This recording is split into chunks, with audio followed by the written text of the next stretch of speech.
I cannot believe how absolutely transphobic Jen Psaki was today during this press conference. Like, I mean, does she not believe that men can get pregnant? Like, literally, that's what her party's all about, right? Women are women, men are men, and the entire idea of the gender paradigm is something that the Biden administration wholeheartedly embraces until it's time for the rubber to hit the road, and when the rubber doesn't hit the road and you're going to be needing an abortion, well, guess what? She tends to think that identity politics is a little bit more important than being politically correct. Like, how does this work? This is really not shaking out well for that stupid administration. I couldn't be happier for it. Yeah, we're going to be talking about that abortion bill that's having wide-ranging effects across the entire country right now, and it's really rattling the cages and making the right people squirm, I guess. All my opinions when it comes to this kind of stuff, it was laid out yesterday. We're just going to be dunking on bad kids right now. And just also kind of doing a little bit of I told you so. But anyways, we got here. Psaki accidentally admits that men can't get pregnant. Oh, yeah. Weird how she'll let that one slip. But you can already see by just a couple of these screenshots, she is like physically not wanting to be there. Like she has this look on her face like, how am I going to approach this one? White House Press Secretary Jen Psaki took questions on Thursday as to President Biden's take on Texas's new law outlining abortions after a fetal heartbeat is detected. In so doing, she noted, perhaps unintentionally, that men can't get pregnant. Yeah, these are conversations that need to happen in 2021 because the world is a fun place right now. She took a question from a reporter who said, following up on why does the president support abortion when his own Catholic faith teaches abortion is morally wrong?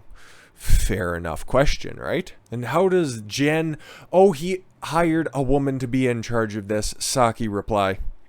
He believes that it's a woman's right, and if dinner's not ready, it's a woman's left. It's a woman's body, and it's her choice. Who he believes that she'll look after, or rather, who he believe that she'll look after the unborn child, Jen Psaki was asked. He believes that it's up to a woman to make those decisions, but it takes two to tango. Oh, okay. Anyways, yeah, no, it's totally up to her. Her body, her choice. Just get the jab. Duh. And up to the woman to make those decisions with our doctor. Huh? I don't know. Oh, I'm sorry. There's no I don't know. It's I know you've never faced those choices. What a sexist. Nor have you ever been pregnant. How dare you assume his gender. TERF. But for women out there who have faced those choices, this is an incredibly difficult thing. Yes, a gut-wrenching procedure that'll subside in a couple hours. The Biden administration has been very careful in the months past referring to mothers who, as Psaki point out, are women as birthing persons. Yeah, there we go. Forgot about that one. In the new budget, when referring to maternal mortality, the administration wrote that the funding would help end this high rate of maternal mortality and race-based disparities in outcomes among birthing people. So you don't know what that male reporter was at, or what his life experiences are. Like, maybe he identifies as a birthing person. That's supposed to be up for your guys' side to embrace wholeheartely. Remember the side of the science.tm? During a congressional hearing, Health and Human Services Secretary, Xavier Becerra, was asked about the term birthing people means. Senator James Langford asked Becerra, I also noticed that you changed the term in your budget work. You shifted it in place of using the term mother to birthing people rather than a mother. You can help me get a good definition of birthing people. I can't. Oh, I'm sorry. I'll check on the language there, but I think if you're talking about those who give birth, I think we're talking about, Becerra said before trailing off and muttering just like his boss into his drink. I don't know how else to explain it to you other than, but he was unable to complete the sentence. Perhaps Psaki could have helped him out with providing the term woman. Exactly. Cori Bush, also took up the term, saying at a hearing on maternal mortality that she is committed to doing the absolute most to protect black mothers, to protect black babies, and protect black birthing people. If you're going to be that ideologically possessed, you made that fucking ideology bed and you gotta fucking lay in it. Take as many loads as you want. I don't really care because you guys are all about abortions. Planned Parenthood, Texas, forcing people to stay pregnant. That's weird. You made a choice to begin with. They have the caveats in there. If you were raped or something, you can still get that fucking scraping. So I don't know what to tell you. They're not really forcing anybody to stay pregnant. So, I don't know what to tell you. It's a little bit of a fucking step up in rhetoric here. Planned Parenthood, founded by that noted eugenicist and openly racist Margaret Sanger, never ever let them live that one down. Live that down. You know, strange choice of phrase to use for said clinic. Anyways, reacted to the U.S. Supreme Court's decision not to block a new Texas law that bans abortions once a fetal heartbeat is detected by claiming the Lone Star State is forcing people to stay pregnant. I can't even process that name.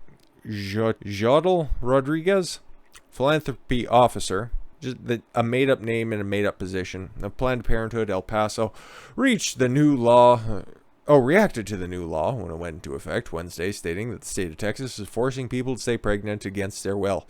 Well, did they get pregnant against their will? Don't really think so. You know the consequences when you engage in the action. But hey, these people are fairly stupid, so you gotta talk down in their terms. SB 8 is a politically motivated and medically unnecessary abortion ban that will affect 85% of people seeking abortions in Texas. No, I think it would be affecting 100 people seeking abortions in Texas because it has things to do with abortions, but hey, math is hard. Rodriguez said, reported KTSM.com News, adding Planned Parenthood will continue to offer birth control and emergency contraceptives. Yeah, but whenever somebody asks you about your abortion services, that's what you guys always say, that you're more of a birth control and your prevention and an emergency contraceptive site. Abortion has very little to do with your platform.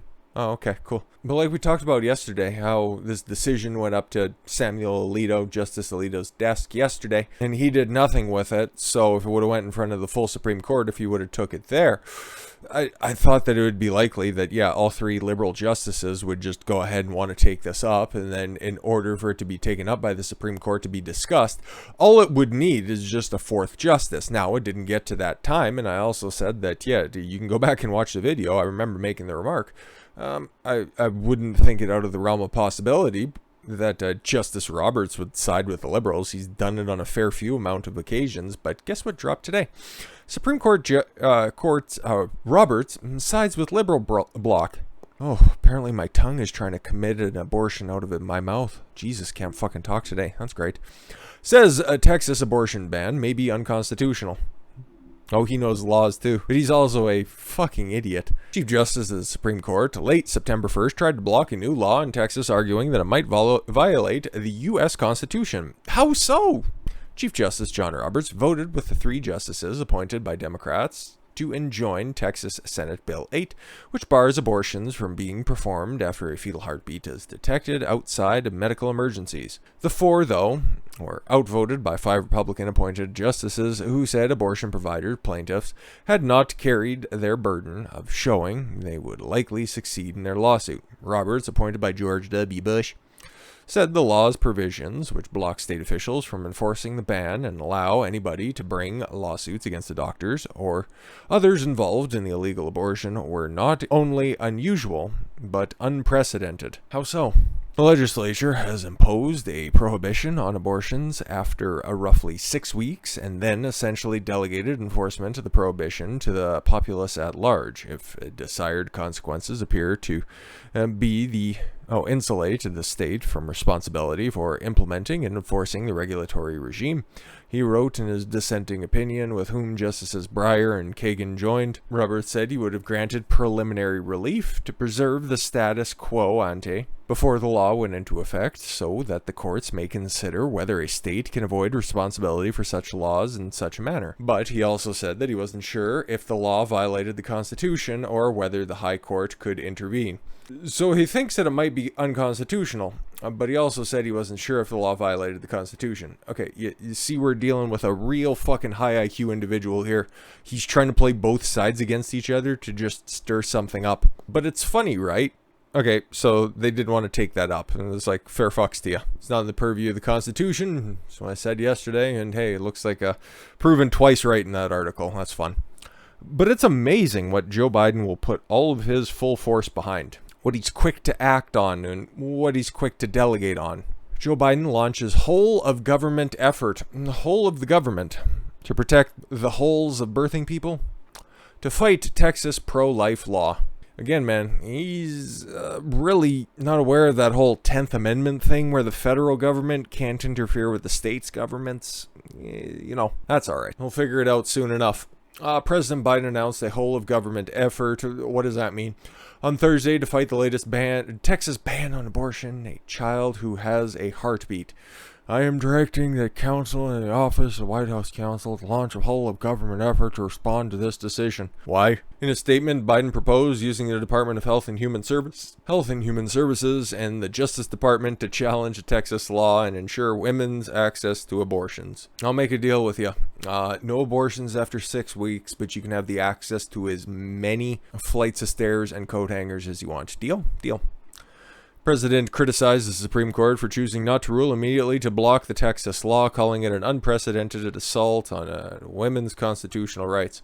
Oh, no. The Chief Justice said that it's probably not unconstitutional. Or it's probably... Yeah, no, I was right. Something rights and something scrapes. I don't fucking know. Joe doesn't even know. But he's a Catholic, guys, right? Rather than use its supreme authority. Wow. Is that how you view the Supreme Court? And this is how you're going to justify packing the courts in the next couple of months? That's cool.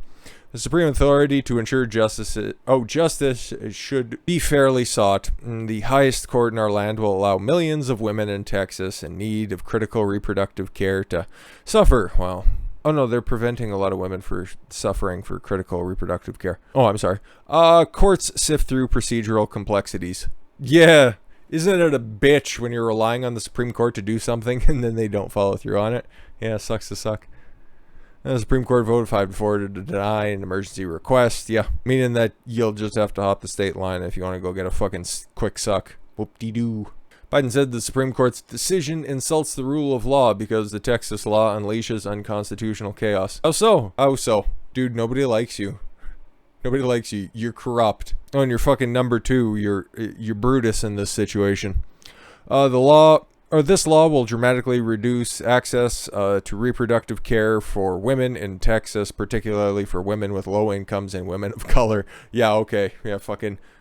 Poor black women are most affected. Go fuck yourself. That's according to Kamala Harris. And hey, we all know how she got to the position she's in right now. Perhaps she should start offering tips to the women of Texas. But yeah, this will be the quick pivot off of Afghanistan. You just watch it. This will be in the news cycle over the long weekend. They'll be able to just continue to kick this down the road. Use it as justification to pack the courts at whatever level they want to because, oh, we don't have control of that kind of stuff. Yeah, go fuck yourself. If only we would have had a couple more justices, you know, because Trump got to appoint 3 and it's radically controlled by Trump. The entire, it's all corrupt and we need to corrupt it our way in order for it to function properly. Yeah, go fuck yourself. And then nothing will be done about Afghanistan. So, don't say I didn't tell you so when it does end up happening. You guys will be ahead of the curve on this one. Let's talk about Joe Rogan next. I'm sure this won't get me a strike or anything, but it should be fun to talk about. And with that said, I thank you all very much for the gift of your time. I've been Don Consuelo. I want you to follow your gut and get after it. Take care, everyone.